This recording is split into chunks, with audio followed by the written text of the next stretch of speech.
ముఖ్యమంత్రి గారు కూడా ఢిల్లీ వేదికగా టెలిఫోన్ ట్యాపింగ్ తప్పు కాదు అని చెప్పి రకరకాల, ఇది సాక్షి పత్రికలో వచ్చింది, అదేవిధంగా ఆర్టీవీలో వచ్చింది, టెలిఫోన్ ట్యాపింగ్ తప్పు కాదు, టెలిఫోన్ ట్యాపింగ్ జరుగుతూనే ఉంటుంది అని చెప్పి ఈ ముఖ్యమంత్రి గారు కూడా చాలాసార్లు చెప్పిండ్రు, ఢిల్లీ వేదికగా చెప్పిండు. చాలా పత్రికల్లో కూడా ఇది ప్రచురితమైంది. 2025లో గత సంవత్సరం ఢిల్లీలో చెప్పిండు. మరి ఈరోజు ఇదే ముఖ్యమంత్రి గారు ఇదే ట్యాపింగ్ కేసును, నేను మళ్ళీ చెప్తున్నా, ఈ ట్యాపింగ్ అనేది దేశ రక్షణ కోసం గోప్యంగా పోలీసులు మాత్రమే చేసే కార్యక్రమం. ఏ రాష్ట్రంలో కూడా దీని మీద చర్చ జరగడం లేదు, కేవలం తెలంగాణలో జరుగుతుంది. కేంద్ర ప్రభుత్వం కింద కూడా ఎన్నో నిఘా సంస్థలు ఉన్నాయి, కానీ ఢిల్లీలో దీని మీద చర్చ జరగడం లేదు. ఎందుకంటే కేంద్ర ప్రభుత్వానికి అది ఏ పార్టీ అధికారంలో ఉన్నా కూడా దీని మీద చర్చ చేయరు. ఎందుకంటే దేశ రక్షణకు మించిన బాధ్యత ఏ ప్రభుత్వం మీద ఉండదు. కానీ 4 గోడల మధ్యలో జరగాల్సిన ఈ ట్యాపింగ్ వ్యవహారం, చట్టబద్ధంగా జరుగుతున్న ఈ ట్యాపింగ్ వ్యవహారాన్ని బజారుకి ఇచ్చిన అపఖ్యాతి ఇలా రేవంత్ రెడ్డి గారు మూట కట్టుకున్నారు. దీనివల్ల దేశ ప్రజల భద్రత, తెలంగాణ ప్రజల భద్రత కూడా ప్రమాదంలో పడ్డది. తన రాజకీయ కక్షలకు, రాజకీయ వికృత క్రీడకు ఈ ట్యాపింగ్ వ్యవహారాన్ని ముందుకు తీసుకొచ్చి మొత్తం కూడా ఈ వ్యవహారాన్ని, దేశ భద్రతకు సంబంధించిన వ్యవహారాన్ని ప్రమాదంలో పడేసిండు రేవంత్ రెడ్డి. ఇది వాస్తవం. నిజానికి తెలంగాణలో ఏ రాజకీయ నాయకుడికి కూడా అసలు ఇంటెలిజెన్స్ డిపార్ట్మెంట్ ఎట్లుంటుందో, లోపల ఏముంటుంది అనేది, ఏ సెక్షన్లో ఉంటుందో ఎవరికి తెలియదు. ఎస్ఐబి అనేది ఎక్కడుంటుంది అనేది మా సీనియర్ పోలీస్ అధికారులకే తెలియదు. నేను ఇంతవరకు నా 26 సంవత్సరాల సర్వీస్లో ఎస్ఐబి డిఐజీ ఎవరు, ఎస్ఐబి ఐజీ ఎవరు, ఆయన ఎక్కడ కూర్చుంటారో ఆయన ఛాంబర్లోకి నేను ఇంతవరకు పోలేదు మిత్రులారా. ఎస్ఐబి ఐజీ ఎక్కడ కూర్చుంటాడో, లేకపోతే ఎస్ఐబి చీఫ్ ఎక్కడ కూర్చుంటాడో, వాళ్ళ ఆఫీసులు ఎక్కడ ఉంటాయి, వాళ్ళ పర్మిషన్ లేని ఎవరు కూడా పోరు. హోమ్ మినిస్టర్ కూడా ఎస్ఐబి ఎక్కడ ఉంటుందో తెలియదు. హోమ్ మినిస్టర్ కూడా ఇంటెలిజెన్స్ ఆఫీస్లోకి వచ్చిన సందర్భం అయితే నేను ఇంతవరకు తెలియదు నాకు. ముఖ్యమంత్రి గారు కూడా ఇంటెలిజెన్స్ ఆఫీస్కి ఎప్పుడు రారు. ఏ ముఖ్యమంత్రి, ఏ రాజకీయ నాయకుడు కూడా పోలీసు, మరి ముఖ్యంగా ఇంటెలిజెన్స్ ఆఫీసర్లకు మీరు సమాచారాన్ని పలానోళ్ళది సేకరించండి అని ఏ ముఖ్యమంత్రి కూడా చెప్పరు.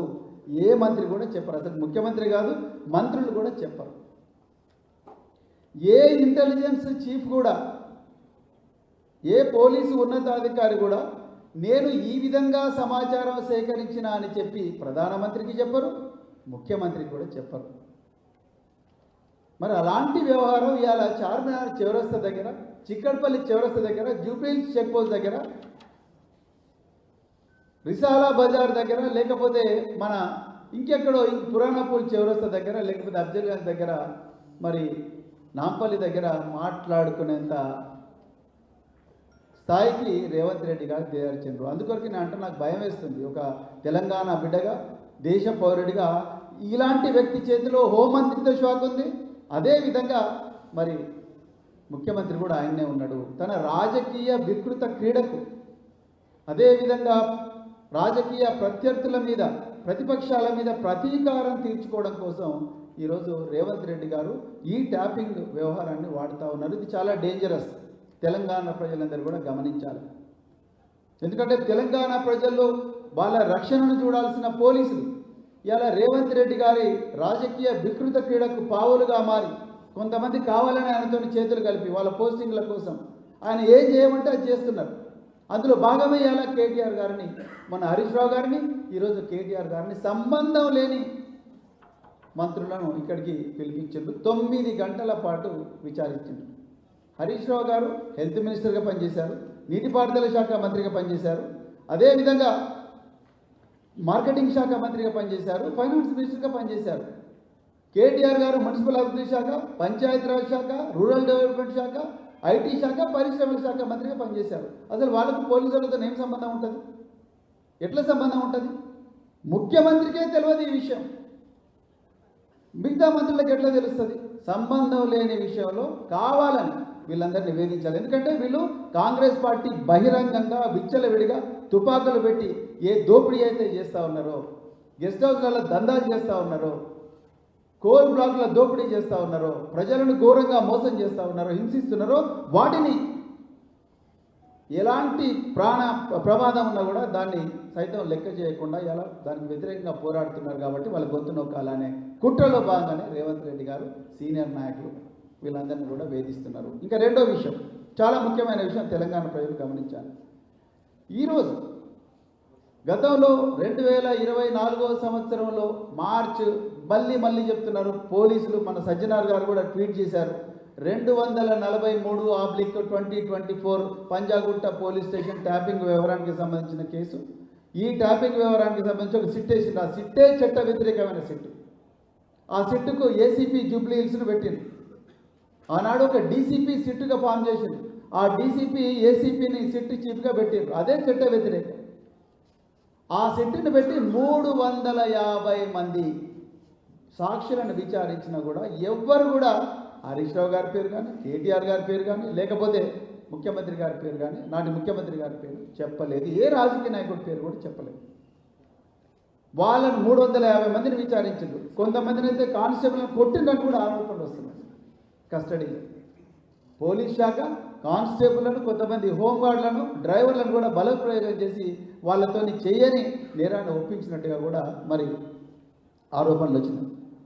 సో 350 మంది సాక్షులను విచారించిన తర్వాత కూడా ఎవరి పేరు రాకపోతే మళ్ళీ రేవంత్ రెడ్డి ఆయనే హోంమంత్రి, ఆయనే ముఖ్యమంత్రి కాబట్టి ఇప్పుడు హైదరాబాద్ పోలీస్ కమిషనర్గా ఉన్న సజ్జనార్ గారిని ఆయన సిట్ చీఫ్గా పెడుతూ మిగతా ఒక 5-6 మంది ఐపీఎస్ ఆఫీసర్లను, ఇంకో 5-6 మంది అడిషనల్ డీసీపీలను, కొంతమంది ఇన్స్పెక్టర్లు పెట్టి కొత్తగా సిట్ ఫామ్ చేసింది.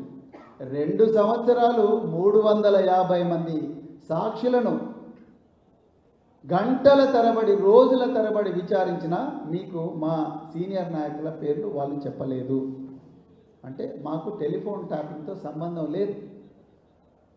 పోలీసులకు పొలిటీషియన్కు సంబంధం ఉండదు. ఇది సిట్టులో ఉండే అధికారులకు కూడా తెలుసు. ఈ సజ్జనార్ గారికి కూడా తెలుసు. ఇప్పుడున్న డీజీపీ శివధర్ రెడ్డి గారికి కూడా తెలుసు. ఇక రెండో విషయం, ఇప్పుడున్న సిట్ చీఫ్ సజ్జనార్ గారు, హైదరాబాద్ పోలీస్ కమిషనర్ కూడా సజ్జనార్ గారు, ఇప్పుడు ఆయన సిట్కు చీఫ్గా ఉన్నాడు. ఇప్పుడు రెండోసారి ఏర్పాటు చేసిన సిట్, పొలిటీషియన్లను వేధించడం కోసం ఏర్పాటు చేసిన సిట్ ఏదైతే ఉందో ఆ సిట్కి ఆయన చీఫ్గా ఉన్నారు.